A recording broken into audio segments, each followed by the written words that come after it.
Welcome to my good bad brain. I'm a normal person, so I'm insane. I've got depression and ADHD, but I'm doing better since I medicated me. I'm still not always sure whether I exist or what being a person even really is, but I figured out a long time ago that being alive is beautiful. Hey, hi everyone. All right, I'm not gonna get too, talky-walky about this because I'm dropping a bunch of episodes in one day. You're gonna hear the same thing over and over again if you're catching up, whatever. This live stream was a few weeks ago, and the notes I wrote for it were just, I got emotional. Which is funny. I guess that's the only really note I wrote down about it. Basically, we got in some discussion ultimately. This is at least the most pertinent thing in the episode, or I think I would preamble and introduce it about getting help, to struggle to get help and when it's time to get help. And I basically end up talking about some of my experiences going and getting help. Someone wrote a question in that, we were really going through it, really deep in it. And I guess that just brought up some old stuff for me and a bunch of folks in the chat. And I don't know, one of the beautiful things that came out of it, especially too, as we're talking about things, a couple people in the chat were right away like, hey, if you need someone to talk to, here, I will do it. Call me, text me, whatever you want, email me. Few people. And so I don't know, that was just very special. I guess I don't know, I don't talk about that much, but I do talk about it a lot. I don't know, this like invisible community of Good Bad Brain, that I don't know, the message that I get, or a variation on this message is what I get the most often, I suppose, when people decide to reach out, is just that it's validating, that it's like reassuring to hear other people as open or be open rather about what they're going through and not being perfect and not feeling sane all the time and trying their best, and this little mini community that validates each other and finds solidarity in each other is really real. And if there's one thing that the quarantine stuff and then just doing this pod live and people showing up for it more, that it's really driven home, is that this little community exists, and they want to be there for each other. So I think that's amazing. That's it. I'm not going to introduce it too hard. Just let the thing roll now. And yeah, thank you guys so much. See us Sunday if you want to come join for the live stream version of it, 10 a.m. Pacific on Sundays at youtube.com/jsleeper. We stream Nick and I chatting, and we'll answer questions from folks in the chat, or if you want to email at mygoodbadbrain@gmail.com, you can do that too. You can also support the pod if you want at patreon.com/mygoodbadbrain or mygoodbadbrain.com. You can go there and buy shirts and stuff. All right, that's it. Thank you so much. I hope you guys enjoy this convo and then all the other ones and stuff. And if you're feeling, freaked out about getting help or something like that, maybe some of this just lets you know that other people feel that way too. And yeah, it is kind of scary, but worth it, ultimately it genuinely is fucking quite worth it. So all right, thank you all so much. Thanks for being here. I adore you. Self-care, hydrate, be well. We're live now, I guess. We're there. Hi, good morning, Dr. Nick. Morning. I think there's a few viewers in the room. We'll see who shows. I woke up a little late today. I've just been, and then I did something in my neck as we were just talking about, and I just feel like it just puts me so out of it and so distracted. So we're here. I didn't really do announcements or anything. Here, wait. Why don't we just do a quick little how the sausage is made? Go on Instagram. 1 second. Hi, I'm live right now on the podcast with Dr. Nick, and we're doing My Good Bad Brain. We do it every morning, every Sunday at 10 a.m. Come on over, youtube.com/jsleeper. Asking questions about mental health you want, all right? Good morning. See you at noon. Silly. I forget sometimes that you used to be, really make this awkward. Wait, what? That you really used to really make the sausage. What do you mean? Oh, I did. Yes, I was a butcher for a period of time. It's Yeah. true. That was interesting. It's weird that the being a butcher, like, I'm haunted by this moment with my father from when I was like I think I was in seventh. I always remembered that I was in seventh grade, but I feel like all my memories like fall into like I was 12 or seventh grade, which is close but very distinct, or kind of high school, or like 6, and that's just all of them. You know what I mean? They all just pick one of those slots. I get it. But my dad, who it was the very, very important part of my initial mental health journey, obviously, for a lot of reasons. He was deep in the turmoil of stuff that he was going on with him, like with bipolar stuff and drug stuff, and ended up getting disbarred. And I remember he had this one moment that was like kind of felt like a moment of clarity, where he goes, most people, you ask them who they are and they tell you their job. I was a lawyer for 16 years and now I'm not. And then it was just like this weird gap, this like one of those like dad moments where you're like, your father says a thing and then there's just this big hole where nothing could fall into it. You know what I mean? Nothing or everything could fall into it. I don't know. It was so weird. So I always think about that when how we identify ourselves, and like that the strangeness that comes with a job. Like whenever you have a job, how much we can't help but say like, this job, we can't see you. Oh yeah. God damn it. I always forget to switch the thing over. Sorry, bro. Sorry, Franz. Doop. There. We're here. It'll pop back in. I always think the strangeness of that, like that you define your role, and it makes sense, it makes sense, and like it makes sense. I don't have to go into why it makes sense, but in my life, we were just talking about this 5 seconds before we started this thing. Like I still think of myself like as an actor first, and the acting was like the first like role that made sense to me in society that could be a job or something like that. But I really think it was like a sort of a backwards thing where I just felt like I didn't know what the fuck I was, and I felt like I could be anything, and I felt like all of the agreed upon rules of society and who we are and what we are like felt so performative already that it was like, oh well, I'll just make that my job, the thing where I pretend to be other things so hard, and then I don't have to ever pick one of them. I could just be all these things and just make my life about figuring out what it is to be a person, and that could lead to so many places. Anyway, the point of that is, so it feels like different jobs I've had in my life end up being these little episodes, and some of them are so much more important than others, even though they don't last that long. And the butcher one, I fell into the butcher thing like I had just had like a terrible breakup that would fucking prompt me to finally break down and figure out all this shit and fuck up a lot over years. And I ended up, I felt pretty bad, pretty like, I feel like the butcher shop saved my life a little bit. And it was this place I could go that was like so much, 12, 16 hours every day. And it only lasted probably like a year tops of my life, less if I was being totally honest. I'd come back and forth in it, and then I'd do jobs over the course of like more than a year. But it's weird that little tiny window of time feels like a piece of identity that was really powerful for other people, and also for me, that I was like, yeah, I'm always gonna have like something about being a butcher. I don't know, it was just like part of who I feel like I am. It's weird. Pretty visceral. Yeah, I mean, no pun intended. Yeah. Well, yeah, and on that note about like I only have like 3 thoughts, so anybody who's like a regular listener of my stuff has heard me repeat myself all the time. But at that time in particular, I was struck because like people would be like, oh, that's weird. So you're an actor and now you're, oh, that's an interesting trajectory or something like that. Or maybe in LA, a lot of them really think like that's not an interesting trajectory. Like, of course, you fucking fail at that and you do some other thing that's adjacent. But I found it in like, especially artisanal food, there were a lot of people who came from art. Like the person who taught me how to butcher had gone to school for sculpture. And one of the other bosses that was teaching me to butcher, Wow, that fits for me.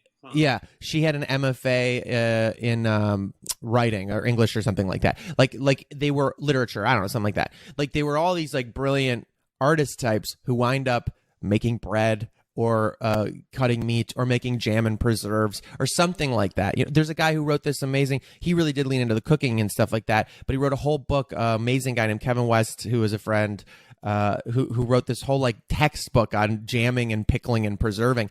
And he had been like a writer for like European editor for Vogue or something like that. Like and I truly believe, I was like, oh, well, cooks, priests, and artists are in the same business. It's just nourishment. And with butchering in particular, from like art and especially from like theater, I was like, very glibly, was like, I don't think it's that weird. I was like, you're taking something that was alive once and you're cutting it up into these little dissected pieces and then hopefully making something delicious out of it and not disgusting. Hopefully it's not like an embarrassing, cruel waste that you're doing what you're doing. And instead it's taking care of people in some careful way, even though something has to die for it. And I was like, sounds like theater to me.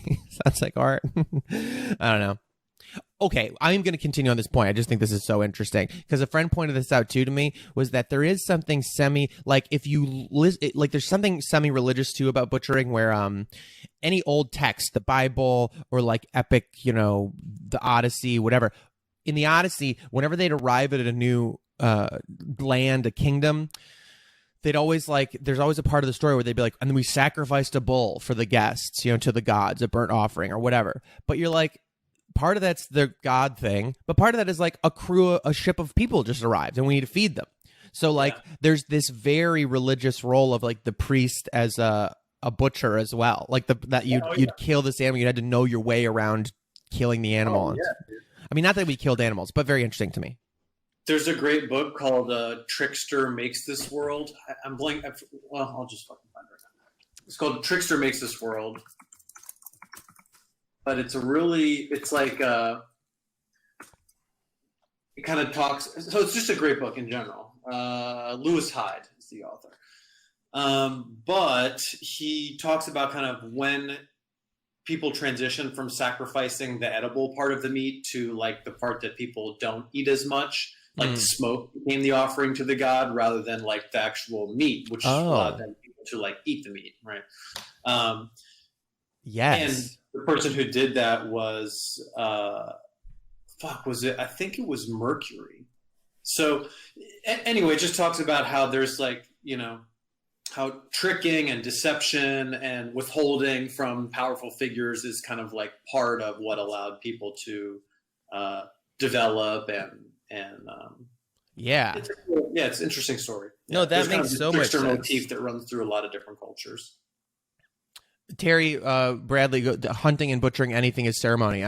Yes, that's how I felt about it. I appreciated, it just felt me. I mean, the reason I sought it out in the first place was I could trace it back, I guess, to omnivore's dilemma, but like this feeling of growing up in urban and suburban areas and just never having a real connection to these things. And I was like, if I'm going to eat things, I would like to be closer and see if I can totally agree. Deal with it. Anyway, that's all off top. I mean, whatever's off topic, on topic. I don't know.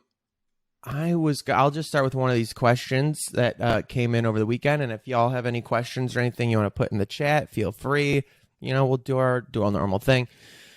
This one question came in. Said, I was hoping you would be able to talk a bit about sleep deprivation and insomnia on the next stream. In my experience of CBT, the treatments are mostly directed towards anxiety, depression, and or other issues with sort of the hope that the sleep will sort itself out automatically once the other things are treated. Is there a way to actually target sleep itself without pills and beyond basic sleep hygiene? Yeah, so this is a great question. And I think the person is right that often when someone comes in to talk about symptoms that they're having, sleep is one of them, right? So when people are anxious or depressed, it almost always impacts sleep, and sleep is actually a domain of assessment. So disrupted sleep is a diagnostic criteria for both anxiety and depression. So it's true that like a lot of times someone will come in and a clinician will kind of assess for sleep, but they're focused on like the kind of global symptoms of anxiety and depression. They target those, and usually it does work out that when the person's depressive or symptoms of depression or anxiety sort of resolve a little bit, that as a kind of byproduct, their sleep improves. That's typical. At the same time, there are lots of other disorders that have really profound impacts on sleep. I mean, certainly, you know, bipolar disorder has a profound impact on sleep. There's evidence to suggest that what we used to call thought disorders like schizophrenia and related disorders impact sleep as well. And sleep is certainly disrupted profoundly in PTSD. And the more that we study sleep, the more that we have realized that sleep is actually its own sort of core issue. And sleep in the context of PTSD, sleep disturbance is an independent predictor of suicidality. So it's very, very important. Mm-hmm. Also, just like an interesting, you know, I do a lot of military research, and the U.S. military spent a lot of money, like in the late 90s, early 2000s, or maybe a little earlier, like throughout the 90s, trying to figure out how to make service members function better with less sleep. I mean, like hundreds of millions of dollars. And they eventually just gave up on that line of research, and they pivoted to how to get military service members to sleep better. Because what we realize is you can't function better without sleep. You have to sleep. So even with like pills and stuff, even like speed and stuff like that. Yeah. Mm-hmm. Other things, you know, but yeah. Because I this is just so random, but I was recently, I don't doing military research the way you are, but Netflix recommends World War II in color to me. So, but there was this one thing I never realized, because I'm not going to get off. It's hard because with you, we would talk about this kind of dumb shit. Whatever. It feels off topic, but apparently like the German army in World War I was like way better an army than the Nazis in World War II. Like the army was just like, yeah, they were on the whole time. Yeah. And that the second Blitzed, which people should, if they're interested. What? The book is called Blitzed, and it's about the German army's use of speed. Yeah. That's what I had never really, I'd heard something like that, but they were saying like the reason Blitzkrieg worked, it was because they could just leave these guys awake for 3 days in a row on Preventin or whatever it was called. Like this amphetamine was like very common in Germany at the time. Like you just buy it. Oh, High Command was on it too. It's so fucking weird to think like, it just I don't know. I think that's why like sometimes in like popular culture when like success win bro kind of stuff just feels like it tracks, or like Silicon Valley weirdos all feel like Elon Musk, like it all feels like right there on the edge of like fascism and white supremacy and stuff like that, is because it's got such a let's start a fucking restaurant together energy to it, you know what I mean? Yeah. like you know, let's go kill a bunch of people. It's gonna be great. It's a good idea. Just do the numbers. I did the numbers. You know what I mean? Right. Anyway, wait. So, but sleep though, there's no way to get around needing it. You have to sleep. I mean, it's like, you know, people have heard this stuff before, that like sleep deprivation is the fastest way to experience madness, and which is, you know, if we could figure out a way that that's true. I'm not sure what all those words mean together, but but the point is that sleep is really fucking important. And to answer this person's questions directly, there is a CBT for insomnia protocol that targets sleep. Okay, so I put 2 links in the. Yes, I'll share these links out. I know I haven't updated our little drive thing, but if you go to Patreon, the patreon.com/mygoodbadbrain, I'll put a post with it. It's a public post. You don't have to be like a member of the Patreon to access it or anything. And I've created a Google Drive folder where I've been dropping Dr. Nick's resources. So I'll include this one, which is, do you want to say what it's called if somebody just wants to try to Google it too? Yeah, I mean, if you just Google CBT for insomnia, you'll get a bunch of hits. You can read the studies if you go to like Google Scholar.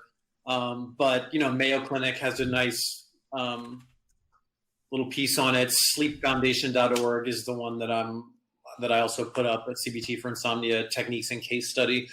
But yeah, it targets sleep, but it does use CBT techniques. But I mean, everything uses CBT techniques to the extent that you're just examining your thoughts, collecting evidence in support of them, and trying, you know, behavioral interventions. So don't get turned off if you're like, I don't like CBT. Just take a look.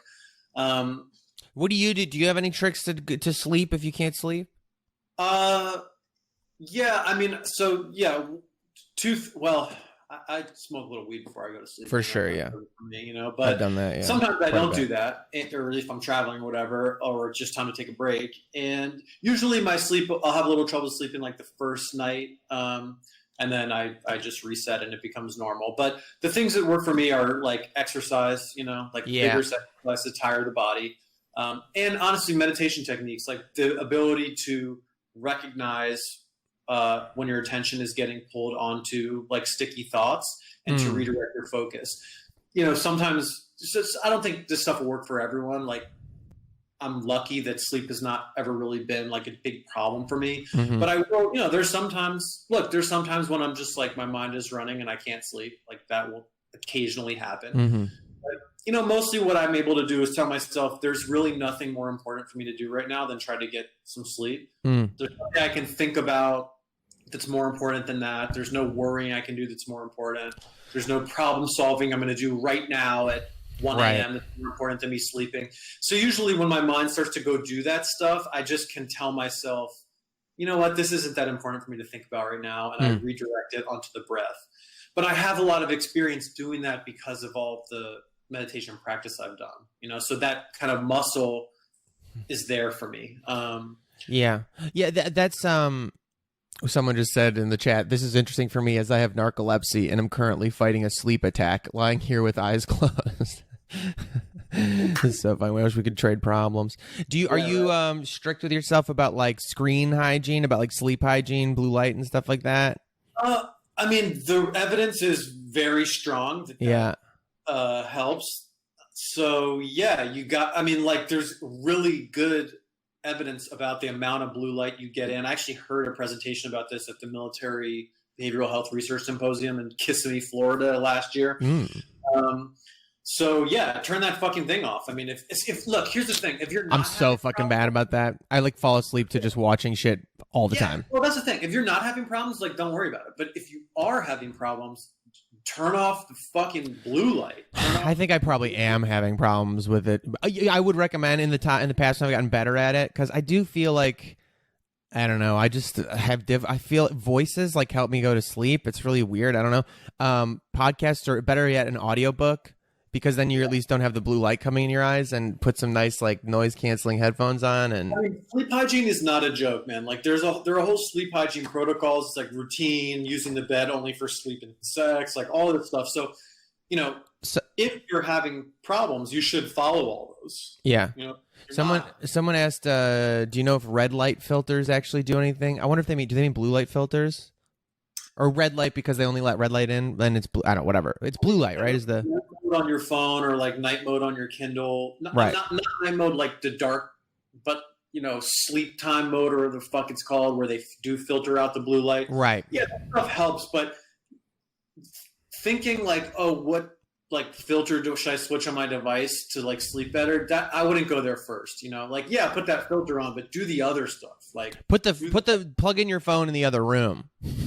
Or I guess if you need it in the room for the timer, like at the end of your bed, like some other. Well, but even like, yes, do the device hygiene, but all of the other sleep hygiene. Yeah. Make yourself get up at a certain time, go to bed at a certain time, use the bed only for sleep and sex. Don't like chill in your bed all fucking day long. Oh, that's good. Do some form of vigorous exercise. Don't eat within 2 hours of going to bed. There's like a whole list. I fuck that one up all the time. Yeah. So, if you're having problems, you should try these things. Also, one thing that's helped me, this is sometimes sounds so silly, and I don't mean to, if you're having like intense insomnia or sleep deprivation, which I've been in those phases, I don't mean to like minimize, but one thing to look at for me is your stimulant intake over the day, and just like how much you're taking and how recently. Yeah, that's part of the sleep hygiene protocol too, is don't have any stimulant beverage after noon. Literally after noon. I feel like I drink so much coffee. Well, I've really cut back a lot, and I put half decaf beans in the thing now. But like, dude, I think a lot of us are just saturating our fucking neurons or whatever in caffeine molecules. Yeah, so you gotta, and actually the way caffeine doesn't like provide something that wakes you up. It just blocks adenosine, which Right. is like the molecule that makes you feel sleepy. So, but anyway, there are these sleep hygiene protocols. So, they cover all of this stuff. And so, this person may have followed those to a T and they're not working. And then you can try the CBT for anxiety. I would also, for insomnia, I would also add like vigorous physical exercise. I agree. Earlier in the day. I was going to reiterate that one that you said earlier. Yes, I found the best I sleep tends to be when I've been on like heavier lifting cycles, because your body just has to repair. Your body's just like, fuck you. You sleep so heavily. Yeah. So those are things I would try. But if you're just kind of like, sleep hygiene protocol, follow that thing to a T, man. Follow it to a T. If you're just kind of half doing it, it's not going to be as effective. If you are fully following the T and it's just not working for you, you could add in this CBT for anxiety protocol and get yourself to full physical exhaustion. Yes. I will also say this becomes like not very like, sciencey. Well, it does. It's just like more holistic, I guess. I don't know. When we were like studying my brother did this. I'm fucking wearing the shirt somehow. D20. He made this. I remember that. My brother. You can still get this product we made called Reboot, and it's like a sleep aid tea. Basically, the idea was like we're all just like these gamers and nerds and fucking stare at screens all day long. So that's very bad for you, especially like if you game and like it stimulates your anxiety and things like that. The gaming basically gives you all the same adrenaline responses as if you were doing physical activity, but without the physical like dump that helps counteract some of those things. So it just has this cortisol levels are all raised and blah, blah, blah. So we made this thing called Reboot, and it's just like a horse tranquilizer of holistic stuff. We put like magnesium and valerian and 5-HTP and melatonin, with like all these things, and that helped me. That tea really would like settle me out, and I like sleep on that. But not. I'm not even pitching the tea. I'm just saying like there are some things. Like, have you ever tried did melatonin work for you or anything like that? Yeah, the research on melatonin is okay. Yeah, I did. I've taken melatonin before. I'll sometimes have like a sleepy time tea. Although now it's like 100 fucking degrees in Vegas, so I'm not getting more tea. But magnesium. Those you can try them. Yeah, okay. Some of that stuff I think helps, even if it's just maybe it's just like I heard zinc helps what I was doing, because there's whole blends for lifting that are like recovery blends, but some of them really do help. Like I just would be careful about any kind of what the fuck are they called? Supplement. Yeah. Yeah. That's not from a very reputable source, because they're not regulated. They could have any fucking thing in them. So just be careful. Right. We're pretty sure ours has what we say in it, but we're not scientists. Yeah. It was a lab. You know what I mean? Yeah. But I think, with everything, my recommendation is to work your way down from the highest standard of evidence. So, like the sleep hygiene protocol and the CBT for insomnia, very high level of support evidence. Melatonin has been very well studied, seems to be very safe. That's when I would go, I also have a dumb sleep game that Allie taught me, which is really good. It's her mom's. You just like pick a category like fruits and then you just go through the alphabet and you go like apples, bananas, carrots. I don't know if carrots count, etc. And you just go, and it's like I don't know. By the time you get too far, you get to the end, you just pick another category. Whatever. It's like a better counting sheet. And I will say the last thing I was going to say, the light filters. I have worn those gaming glasses, they're like they filter out blue light when you stare at screens. They're like these yellow. They look like shooting glasses. They're really funny. But they do seem to help, I think, when you just wear them in the evening. And you don't have to check. Even when you're the last 5 in Warzone and you got to clutch up. I don't know, man. By the way, I did sign in. I played the tutorial at least of Warzone, and it's all updated. So I will jump in a game with you soon. Someone said they had good results with CBD. I mean, a nice indica couch. You know what I mean? Yeah, CBD. I've had that help too. Whatever. I have a feeling that we've gone off about this stuff a lot, and the person is like, Yeah. I try all that, Yeah. because that's usually how I feel. I them to take a look at the links, the CBT from For Insomnia sure. Protocol. We will post and those. the physical exercise and the physical relaxation protocols, like the progressive muscle relaxation, which we've linked to before. Doing progressive muscle relaxation every day, especially for 15 minutes, that will reset your resting anxiety threshold. So that's another one to try. But this shit's work. You're gonna have to do fucking work. Wait, what resets your resting anxiety? It's called progressive muscle relaxation. Yeah, we have a link to it, but it's basically that process of tensing and then relaxing each muscle, from your fucking face all the way down to your toes. I should do more of that. Do that 5 days in a row. I would imagine, and coupled with the vigorous exercise and the CBT for Insomnia Protocol, that should. But if this person could let us try that, let us know. I think they weighed in the chat actually. Oh, great. I've got the sleep hygiene down, but always without fail, wake up at 3 with no possibility of falling back asleep. Could it be I just need to sleep in sequences and shouldn't try and fix it? Maybe. Yeah. Could be. Try waking up try just getting up at 3 and see how that goes. Okay. Yeah, I don't know that I kind of I've gone through a little phase. Frankly, I love it when my body wakes me up, earlier than everybody else. I feel like that's a really good time to do creative work if you can make yourself do it. Something about those early morning hours when you're the only person around. I know this is easier said than done. If you have a real job you got to go to then at 9 or 10 in the morning or earlier. And then, you get tired around 11 and you want to take a nap and you can't. So I totally feel if that's an issue, but.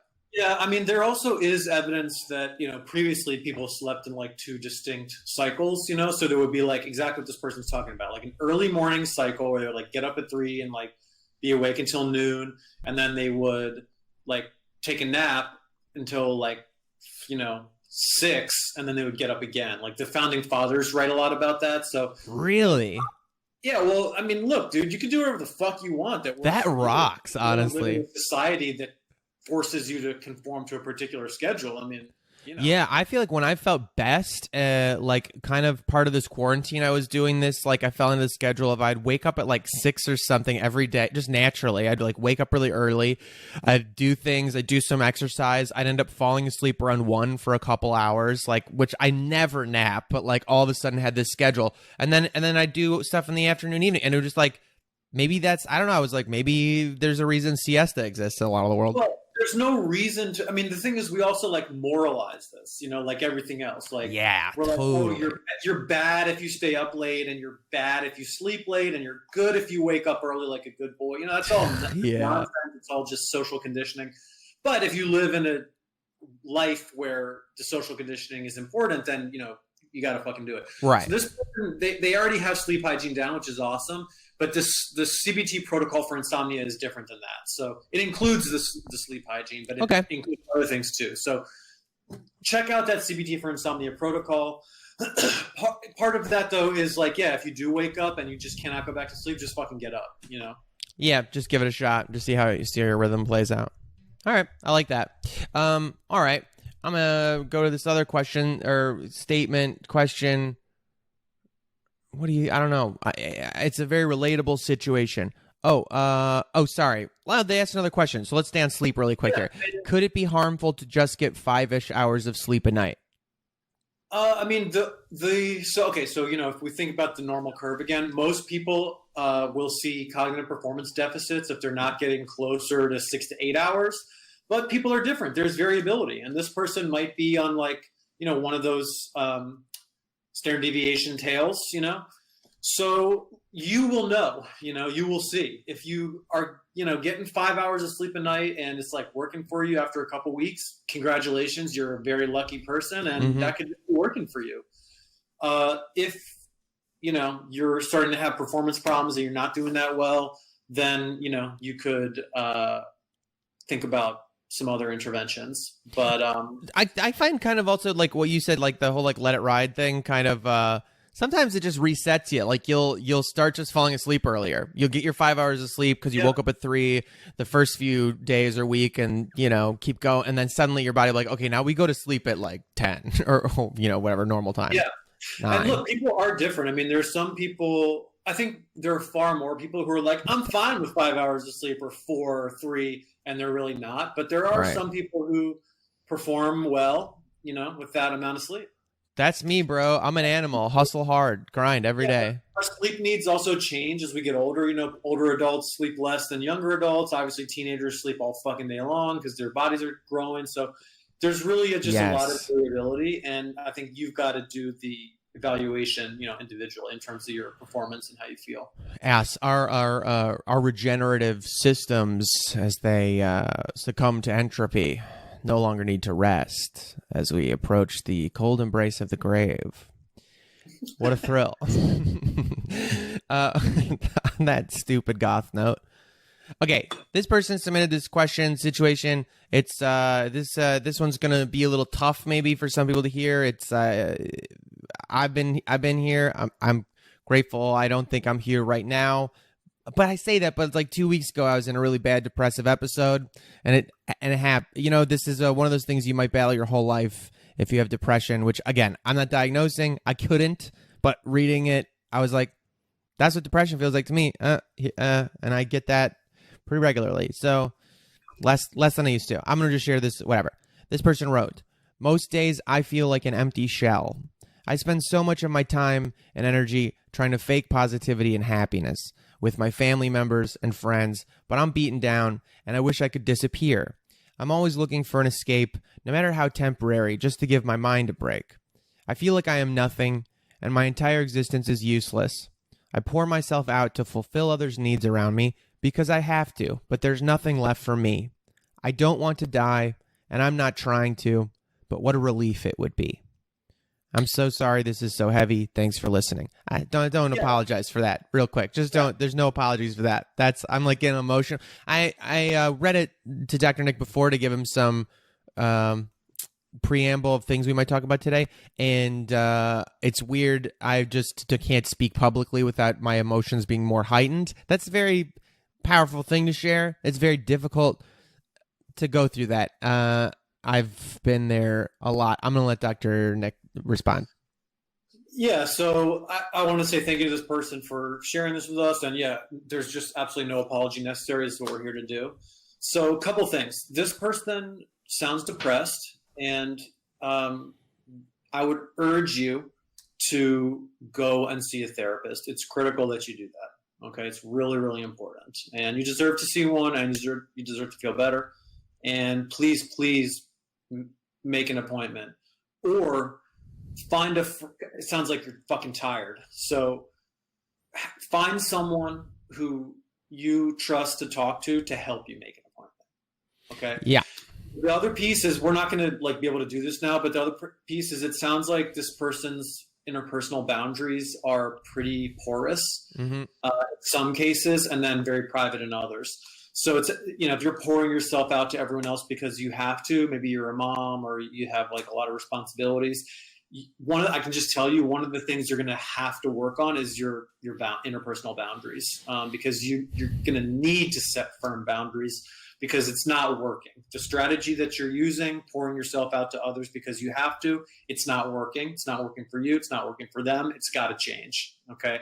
But you're going to need a really good therapist to help you to do that stuff. And you deserve that help. So please make an appointment with someone. It's serious. It's not something that you can kind of, put off any longer. Make the appointment tomorrow. Yeah. Or this, if you can't do it tomorrow, do it this week. And find someone to help you do it. I will say, and I hear there's someone in the comments, chimed in right away, like finances are an issue, and I totally get that. I will say that exactly what Dr. Nick is saying. I didn't do it on purpose, but I remember. This is how I remember the chain of events that like got me into the therapy that like started to actually, like, I had gone to some therapy before in my life, but I don't think I was really scratching the issues. I don't think I was really getting into it. I was in a really fucking bad place. I remember.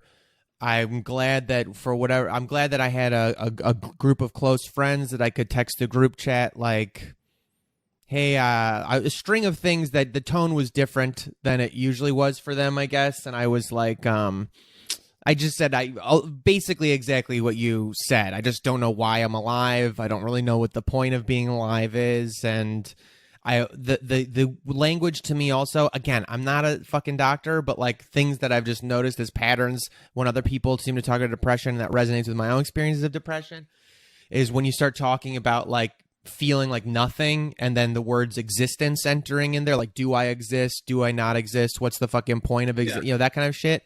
Passive suicidality, and it's very serious. Yeah, that's what'd you just call it? Passive suicidality. Passive suicidality. Yes. Okay. So I got that. Whatever. So I was grateful in the end. I was lucky enough that one of my friends, for whatever reason, they heard it in the tone or in the chat. They were all being nice to me. One of them was like, where are you right now? And I was like, I'm just home. And they came over with their dog and we went for a walk. They were like, we went for the walk the dog. And I was like, that might have saved my life that day. And they were very helpful also about like, you got to get therapy and help me find, because they knew about it. They had gone themselves to a sliding scale community available therapy place. I went to, it was called the SoCal Counseling Center in Los Angeles.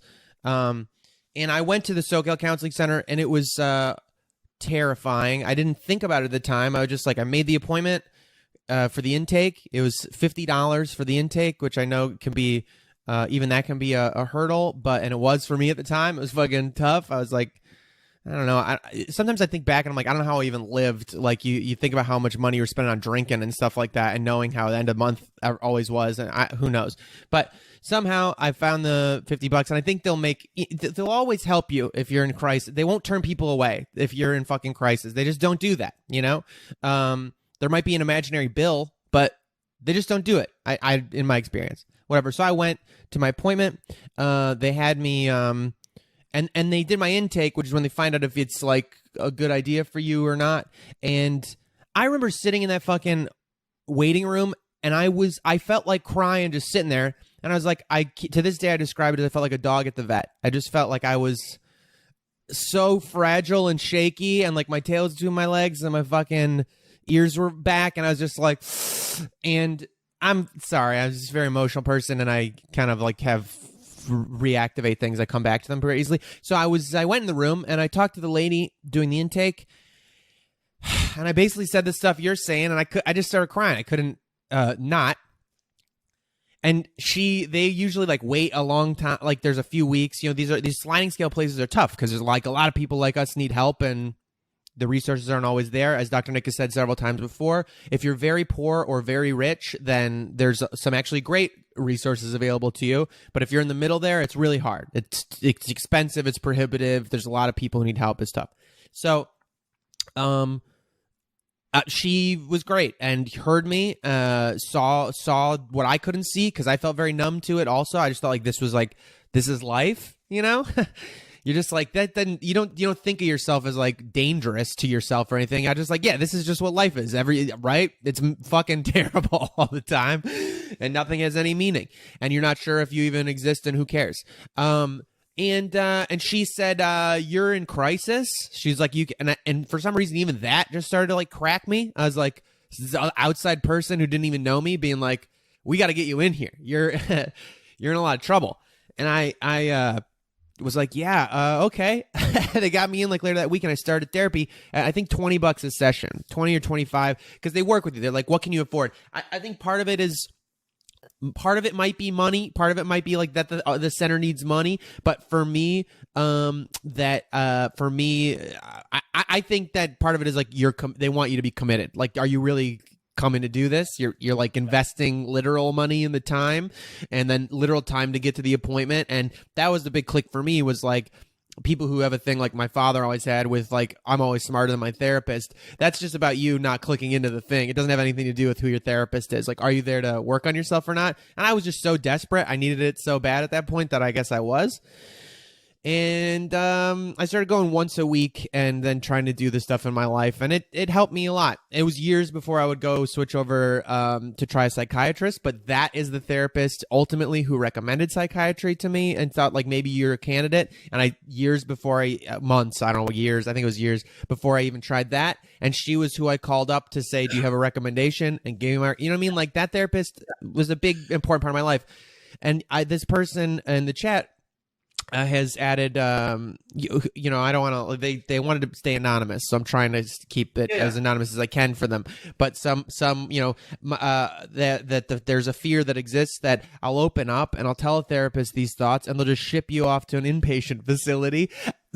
Dr. Nick, will that happen? No, that will not happen. No, it won't.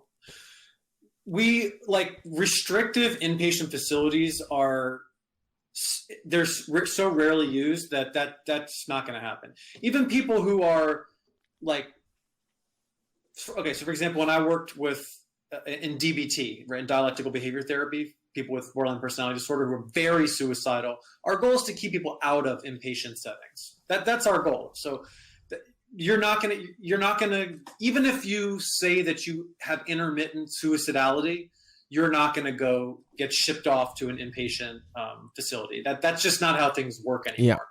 So, but of course, it's natural to feel that. And I totally understand that finances are a barrier. They are a real barrier, and it's a complete failing of our system. It's totally fucked up.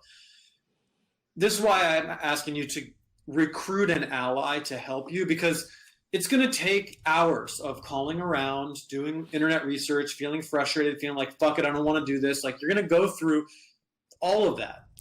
So that's why I think it's important to have an ally to help you do the research and call. Like, commit to a day, make some food, sit down. Like, you're going to spend your day, and maybe it's going to be more than a day, trying to get this shit figured out. Find community mental health resources in your area. I would start with public resources. I'm sure they're overwhelmed right now, but they typically have pretty decent standards of care at pretty low cost. What do you think about any of those apps or anything? Like, I don't know. I haven't used any. I think it's better than nothing. There's just that, I think the research is out. Telehealth, the research on telehealth seems to be pretty good, but these particular apps, like, I don't know the quality of the therapists that are on there. I think they all have to be licensed, but yeah, Yeah, I feel like it seems to the option existing to me. I'm like, again, I'm in Los Angeles. Anybody who's in a major city will be able to find some of these. We'll probably be able to find a sliding scale place or some kind of support group or something like that. You will.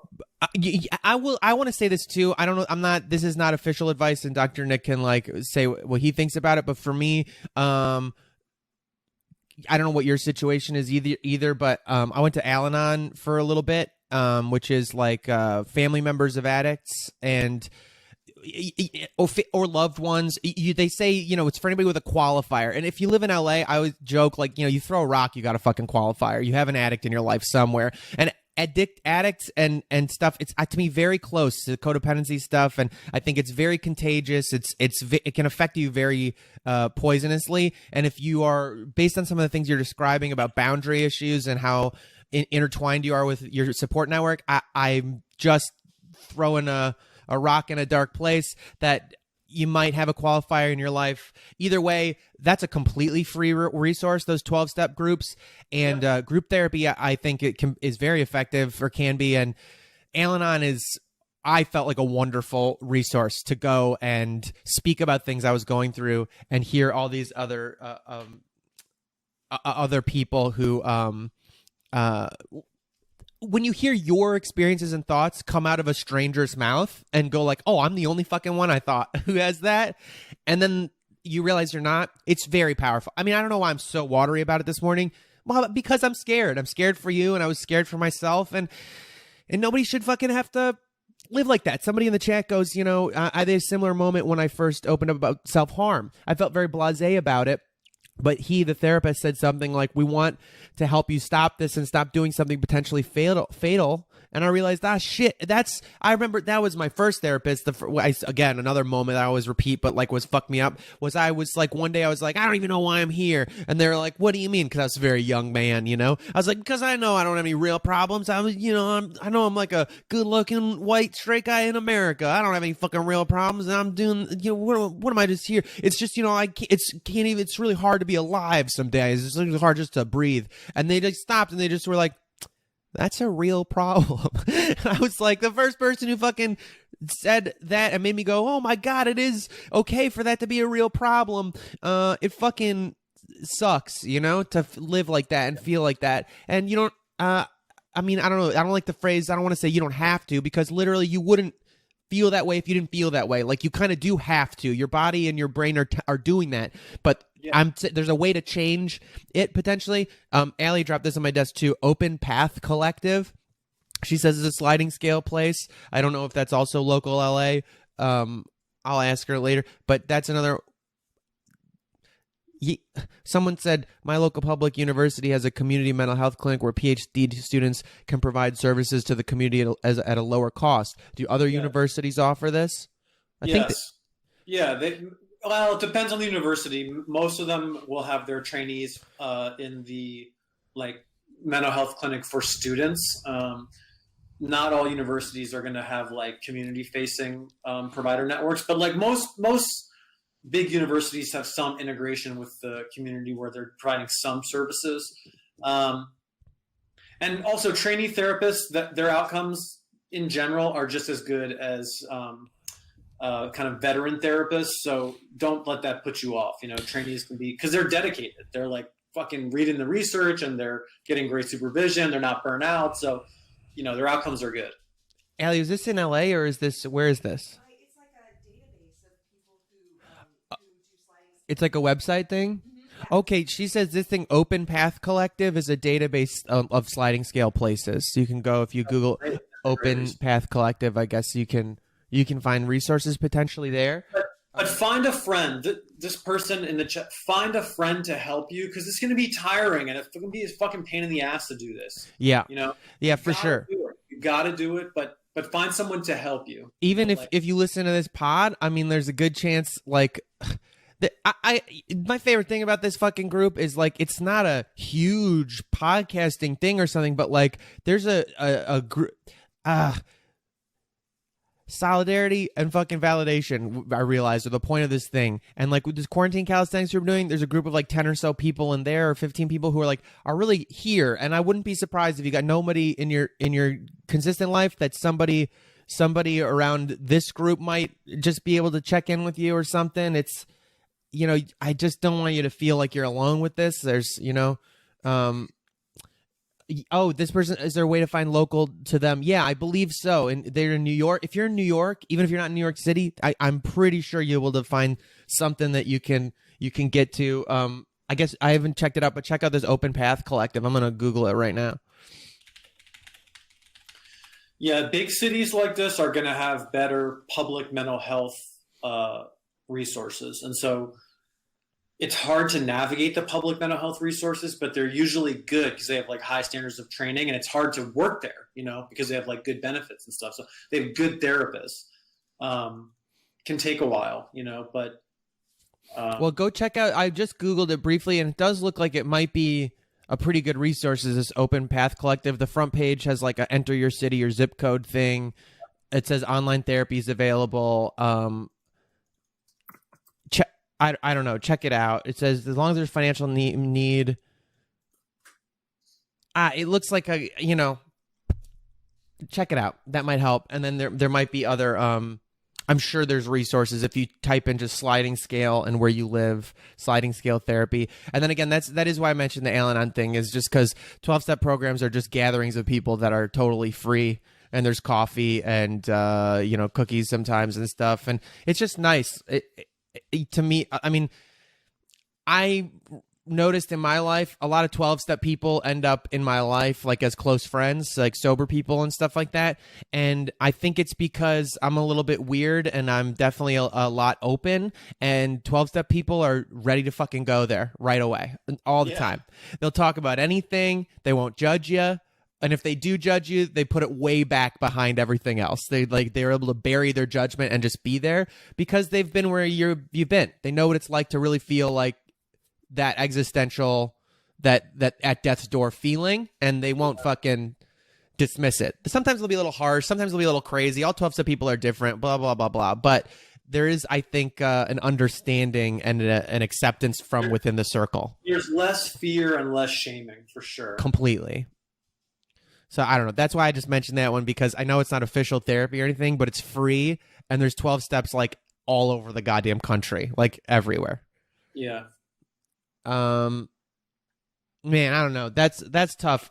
I guess we kind of reached the end of our hour anyway, but I just hope you know that you're not alone in those experiences at the very least, that like they're very common. You were in a group of people who really fucking, oh, there, Terry even offered. And Terry's a Mama Terry, dude. I mean, like, if Terry's there saying that they'll be your accountability buddy, Terry means it. Mama Terry's a very fucking loving person. Yeah, if I can say one other thing also. So I think a lot of times people feel like when they're going through these experiences that they're so bad that there's just it's not possible for there to be a way out and a way forward.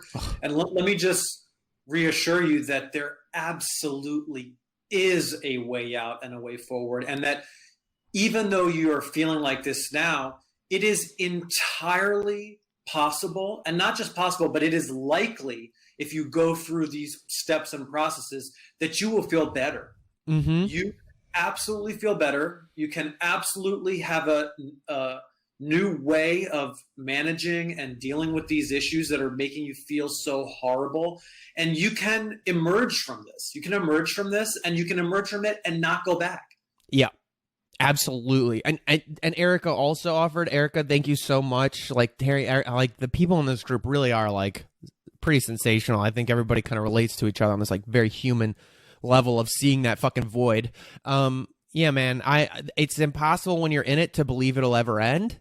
Right. I know, like the feeling is infinite, but that's the glib thing they say about suicidality, like a permanent solution to a temporary problem is very real. Like I know it feels like you'll never fucking get out from under it.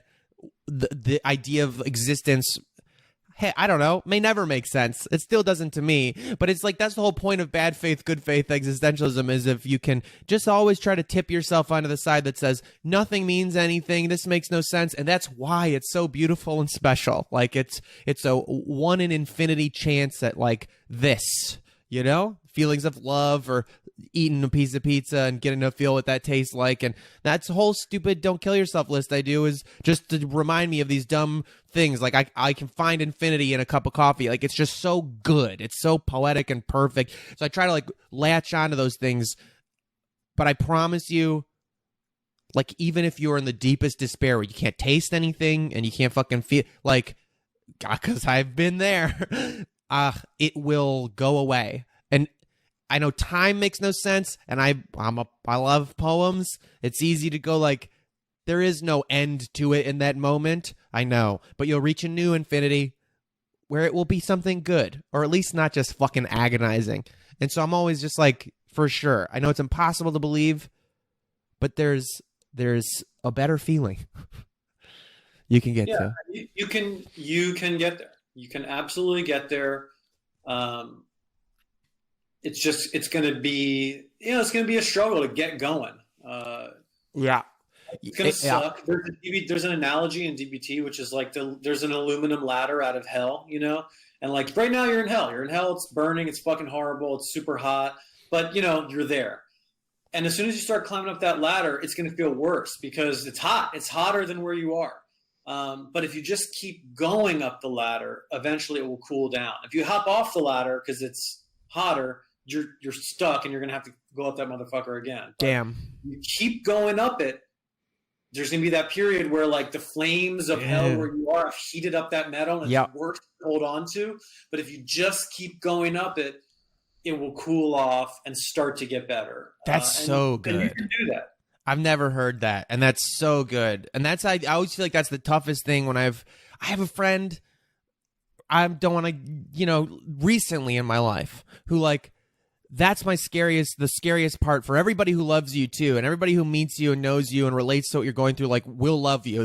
You can't help it when you see somebody else's common humanity, you can't help but love them.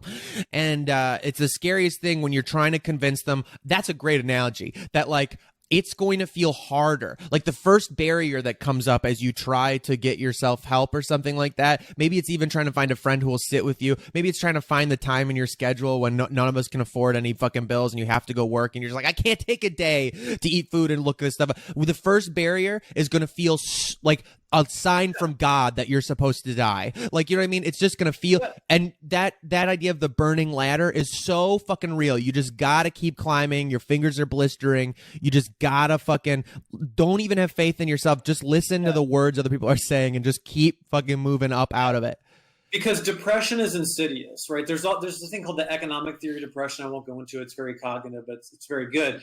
But the point is depression is like sitting like this because you have no resources and you don't want to take any risk because everything has fucking failed.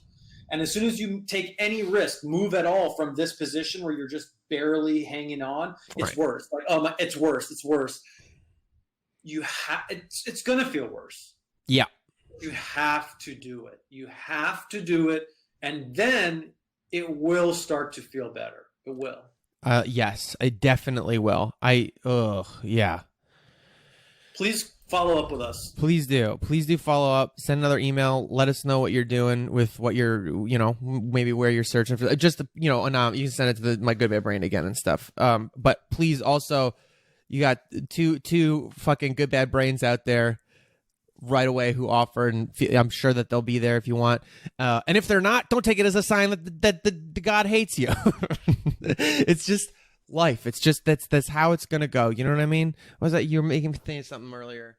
Oh, I know what it was. The fucking title of the show, My Good Bad Brain. The reason I called it that was because of this. I basically got this sense. I realized one day my brain tries to kill me sometimes. That's just how it is. That's how my brain is. It's also good. It makes me taste things that taste good. And I got some cinnamon rolls that proofed overnight. I'm very excited to go put those in the oven after that. Thank you, brain, for that.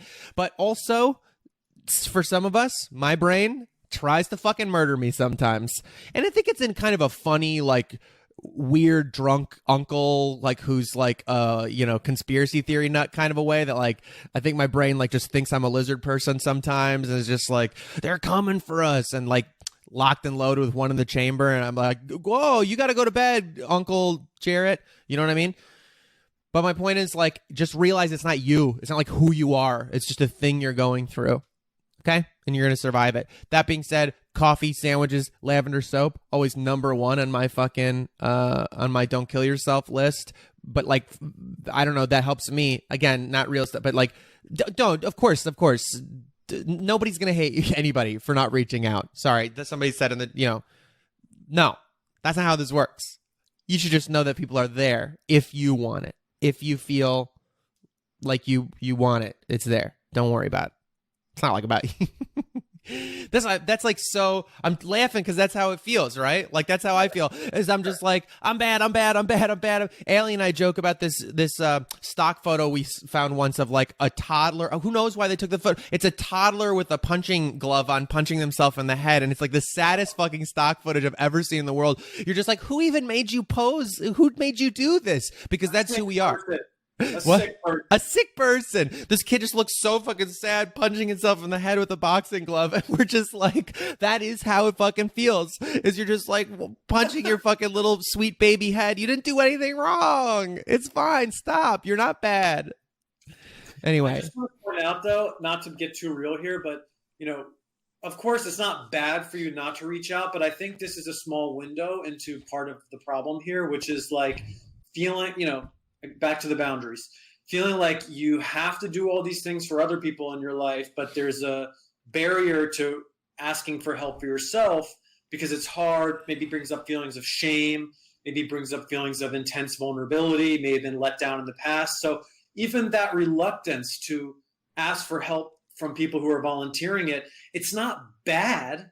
It's just an indicator of probably a set of problems that are present in your life and causing you to feel alone.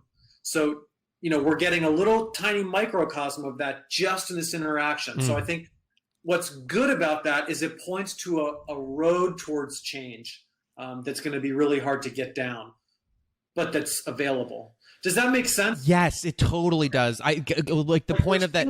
Literally right now, what's kind of present in the boundary problems. You're saying like the idea is the sort of hopeful thing is like, by the fact that you're exhibiting these predicted behaviors is like actually a great relief in some sense, because it's studied, it's practiced. This is like a system that has repeated itself many times, and there are very effective solutions out there for it. It doesn't mean that this person's specific experience isn't unique. It is. It's just that we are seeing, even in this interaction, like, okay, here are people volunteering, but like, I don't want to do that. It's not really my thing. There are barriers, maybe unexamined barriers like shame and avoidance of vulnerability. It's telling us that our kind of understanding of what's going on is on the right track, which is encouraging. And also interesting to note, all goddamn day, like you said, you'll show up for other people. You'll put on a happy face for them. You'll feel total agony over the place that you're in just because you have to for them. But you don't deserve that. You don't deserve the sacrifice and the discomfort to try to make you feel better. You know what I mean? That's really interesting. Irreverent, like a very irreverent therapist that I trained under. And, it would be like, they do the classic, well, what would you tell your friend in this situation? Like, you better believe you would tell them that they need to get a buddy and call, and then the person's like, yeah, I would tell my friend that, but like, I'm not going to do that. And this therapist would be like, well, what makes you so special? Yeah. That's so funny. There's this very like, I know we're running a little over, but this, you've activated us, we're worried and we're all in our fucking feelings now. I am, whatever. But like, there's this like very like Facebook meme type like copy pasta thing that Allie and I like quote at each other all the time, which was like that there's this like older couple, like maybe elderly couple in the line at the grocery store, and that the wife like said something like, ugh, I can't eat that, I'm so fat, or something like that, so like, I'm so bad. And then that the husband grabbed her and was like, hey, don't talk to my best friend that way. So we like do it all the time when you're saying fucked up shit to yourself. You go to your friend, you're saying, hey, don't talk to my best friend that way. Oh, so silly, but so sweet.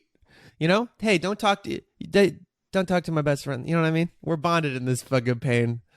It just makes me sad. I'm sorry you're going through it, but I think, Dr. Nate, what you said is like really profound. Is like, even in the predictable textbook patterns of like this negative quote unquote thing, is like a lot of hope, because that means it's identifiable and we can like find a way out. It's not your identity, your personhood. That's not it. It is the depression box that you're living in, and the box looks similar for everyone, even though your experience in the box can be a little different. But that box is not you. You're in the box, and you got to get the fuck out of the box. Just put it on a t-shirt, dude. Get the fuck out of the box. That's it in a nutshell. All right, I don't know. We'll stop. That's a good, I think we'll just call it for today. Thank you so much for being open with that and sharing that story. Like, I know it's hard to even write that fucking email. So, like, what are you saying, Doc? I said, please do follow up with us. Yeah, please do. Let us know, if you where you reach out. I don't know. And again, Terry, Erica both offered. You can either message them privately, maybe, or if you just message me and I'll put you guys in touch. Like, please do. This is. There's this whole thing of what's the word they use? It's not charity. It's like community action. What's the word they've been throwing around a lot? And mutual aid. Yeah, mutual aid. Yeah. Look, man, in the Buddhist kind of philosophy, it's the Sangha, it's the community. The community is one of the three pillars. You gotta have the community. Yeah, I think one thing that's been amazing about this recent tough time, this strange coronavirus time, is that like a lot of the world told us that when things fell apart, it was going to be like this libertarian fantasy horror show. Everyone's trying to kill each other all the time and eat each other and blah, blah, blah. But in reality, it's much more like ANCOM. It's much more like people just like being cool and trying to help each other out, trying to keep the structures in place, politely waiting in line for the grocery store to not endanger people more than we have to. Like, it's amazing. And I've found, I think this is a virtual sort of community, but very real one, of this idea of like, it's not we don't need big nonprofit charity organizations and things. We need those too, I guess. But like mutual aid, that like on a person to person basis, showing up for each other, it makes a huge fucking difference. And this little group, and in the scheme of things, there's like dozens of us, not thousands, that are this interconnected. But in a way, it makes it even more effective. Like you'll find somebody here or nearby who will relate to what's going on, and I don't know, I think we can really like help each other out. You know what I mean? It only took one friend help, like taking a moment to help me out, and that friend wouldn't have known and wouldn't have helped if I hadn't said something, if I hadn't, you know what I mean? All right, okay, I'm rambling. All right, thank you guys so much. Dr. Nick, thank you for being here again. This rocks. Please stay in touch, everybody. If anybody else is having these kinds of feelings, obviously all this stuff goes for you too. Very common. We're in it together. All right. I don't know how to wrap things up. We're just going to say we're done. Self-care. Drink a lot of water. Be hydrating. You know what I mean? All right. Be well. I love you guys. Thank you so much. Thanks, Dr. Nick. See you guys. We'll see you guys. You check out mygoodbadbrain.com if you'd like some shirts, or patreon.com/mygoodbadbrain for more info. I'll put up Dr. Nick's resources. And, quick little extra plug for today. At noon in 45 minutes, we switched the weekends of Quarantine Calisthenics into like self-care stuff, and I'm getting some guests to come on and things. I still gotta have you come and do meditation, I forgot. But today, my acupuncturist, yesterday, my mom, who does a lot of yoga and stuff, did like some ankle and feet opening stuff that was like amazing, and she's gonna be back next week with wrists. But we're gonna do some acupressure type, it's what's it called, gua sha, I think is what it's called. It's like this kind of scraping. It's really great. It feels so good. I did an acupuncture session, quote unquote, virtually, where she was showing me some acupressure points and like showing me stuff I could do. And I was like, this is amazing. Would you like to do this for the group? So if you're interested in doing a little self-care physical practice that's kind of fun, come by at noon on Instagram Live today. And Quarantine Calisthenics continues. That's it. Okay, that's my little extra plug. All right, thank you guys. Thanks, Dr. Nick. We'll see you guys next week. I'll post this through the week. Are you good? All right, bye.